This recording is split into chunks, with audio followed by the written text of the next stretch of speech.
сайн бацхан улс олд байна. U Academy-ийн шатрын 1-р төвчний хичээл 5 дахь морилно. Энэ хичээл дээр хамгаалах тухай үздэцгээе. За яагаад дүрсүүдэд хамгаалах хэрэгтэй вэ гэвэл тэдгээр манай дүрсүүд чинь довтлоод байна тийм үү? Дайраад, халтаад байна. Тийм учраас хамгаалах хэрэгтэй. Хамгаалах хэд хэдэн арга байгаа. За нэг нэгээр нь харцгаая. За энэ өргөд дээр морилуу дайрч байна тийм ээ. Цагаан бэрс хар морилуу дайрч байна. Алдаад ерөнхийдөө идэгч штэ дараагийн нүдлээрээ. Тийм учраас морио хамгаалах хэрэгтэй байна. За хамгаалах нэг арга юу вэ гэвэл зүгээр зүхтах. Өөр тийшээ зүхтах. За морио одоогоор хэдэн нүүдэл боломжтой байна. Ийм 8 буулууд руу очих боломжтой байна тийм үү. За гэхдээ бүгдээрэн дээр нь очиж болохгүй. Ягд гэвэл энэ 4 буудал дээр очих юм бол яах вэ? Хിവэрэ бэрсэнд идүүлэхээр байна. Бэрсийн хөлд хിവэрэ байхаар байна. Тийм учраас энэ 4 бол сайн сонголт биш байна. За нөгөө сонголтууд нь ямар байна? Эдгээр буудлууд дээр очиж болж юм те. За нэг дээр нь ингээ очлоо гэхэд бэрс шууд идэх боломжгүй байх нь шүү дээ те. Дахиад нэг хит нүүжиж дахиад дайрж эхлэх нь байна. За тийм учраас энэ 4 буудал болж байна. За тэгээд ингээ зүхтаад ерөнхийдөө бол аюулаас ингээ зүхтаад хамгаалж болно. Нэгдүгээрт. Хоёрдугаарт өөрийн дүрсийг өөрийн бас өөр нэг дүрсээр хамгаалуулах гэдэг бас нэг өөр хамгаалах арга байна. За энд G8 дээр манай хар талаас хар тэрэг байлаа гэж үтэй. За заавал юу хахгүйгээр зүхтаалахгүйгээр энэ тэргээрээ хамгаалуулж болно. Тэргээ C8 гээд C8 дээр авчруул манай морийг хамгаалж байна. За энийг үзье. Нүүчлээ C5 дээрх морио хамгаалж байна. За яагаад энийг хамгаалж байна гэхээр цагаан тал мэдээж энийг идээд морийг идээд тэгээ солилцохгүй. За яг үзье л да юу болох юм. Идлээ, өөдөөс нь хар идлээ. За нэг гэсэндээ юу боллоо сая.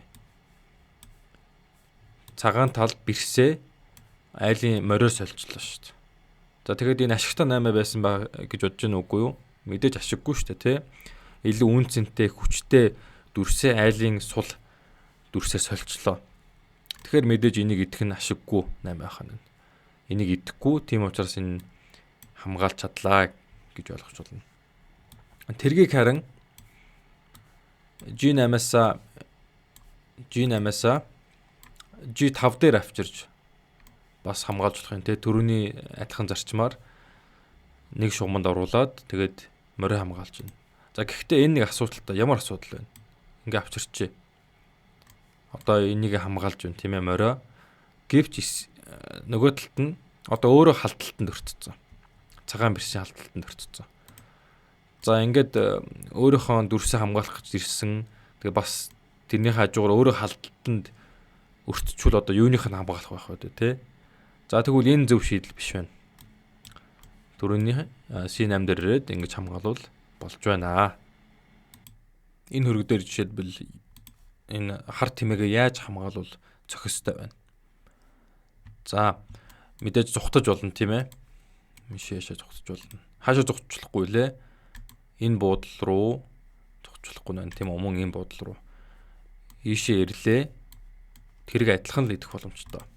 За нэгдүгээр зүхтаж болно эсвэл тэмээгээ мориороо хамгаалуулж болно тийм үү? За мориороо яаж хамгаалж болохоор байна? За мори одоогийн байдлаар ийм буудлууд руу очих боломжтой тий. Ийшээ. За гэвч 2 буудал нь л тэмээгээ хамгаалах байрлал байгаа. Энэ 2. Ийшээ ирлээ. Хариуд нь морио тэр байрлалаас хамгаалж чадчихна тий. Эсвэл ийшээ ирлээ. Тэгээ адилхан хамгаалж чадчихна. Гэхдээ аль нь зөв байна?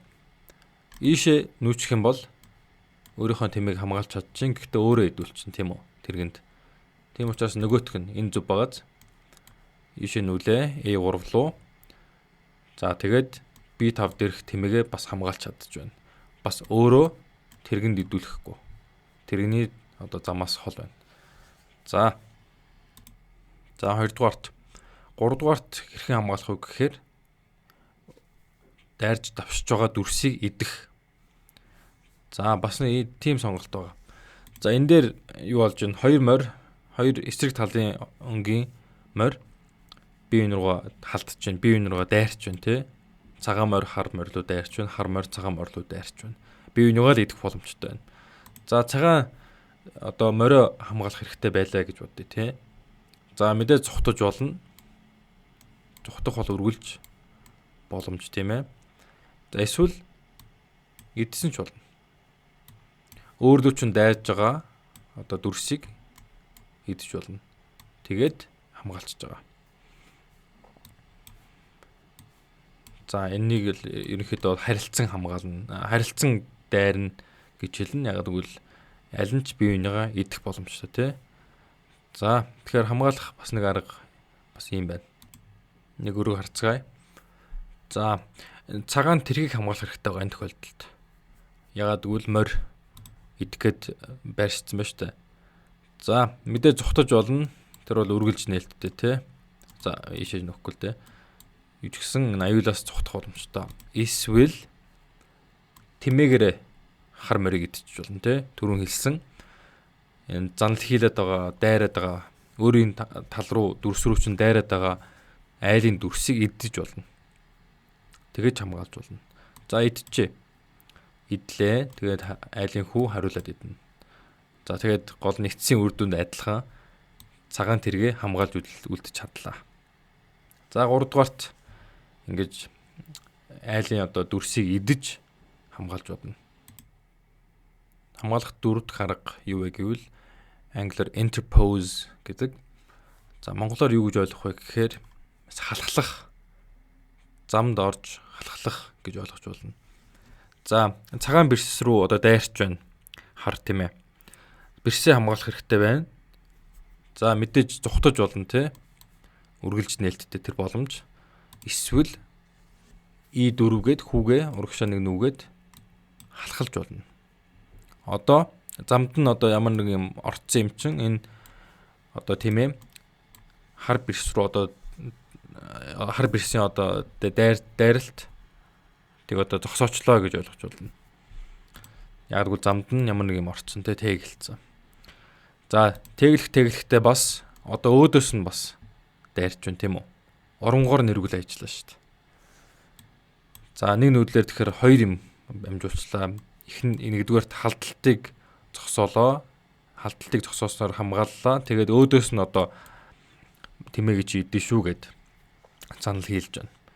За энийг interpose гэн монголоор яг уу замд нь одоо таглах эсвэл урд дуур нь орж халахлах гэж ойлгож болно. За энэ халахлах гэдэг энэ зарчмыг дараагийн хичээл дээр илүү өөрөөр янзаар үздэгэй. За энэ диаграм дээр бас нэгэн өрмөц хамгаалах арга харцгаая. За ерөнхийдөө бол айгу олон төрлөөр энд хамгаалж байгаа. За нэг нь юу вэ гэвэл зүхтж байгаа, эсвэл өөр юмар хамгаалуулж байгаа.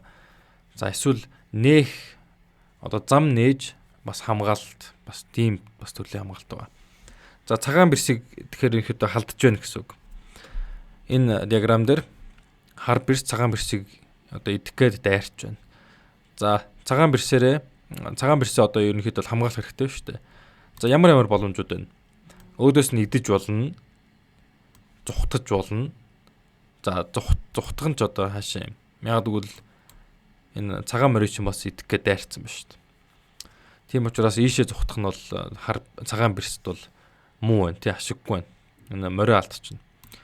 Тийм учраас энэ цагаан мориос хамгаалгаа бас зүхтаж болохоор байна. За яаж нүвэл тэгж болохоор байна. За бэрс B2 гэсэн бол зөв байна. За нүгэд үзье. За ингэснээр айгүй олон юм зэрэг амжуулчлаа. Юу вэ гэхээр бэрсний замаас зайлчлаа тий.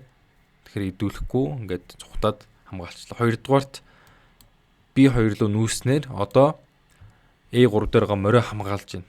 Зэрэг.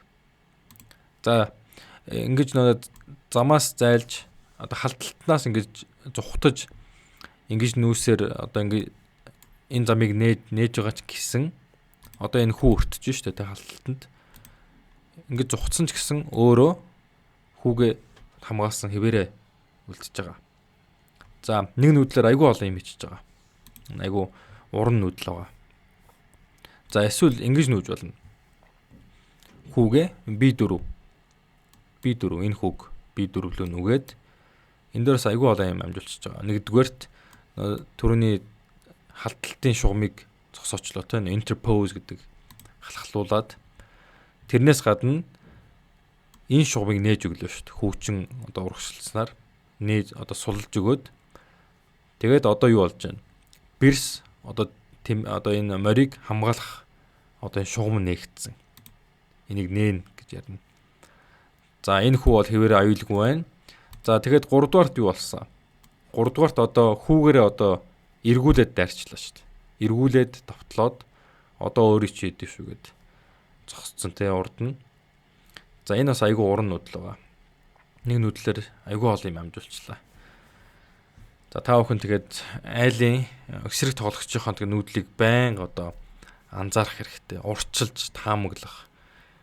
Тэгжиж одоо энэ хамгаалах хэрэгтэй байгаа шүү те. Зүгээр л ингээл зүхтаал эсвэл нэг тийш нүүчдэг. Тэгээд даанч тэр нь идүүлчдэг.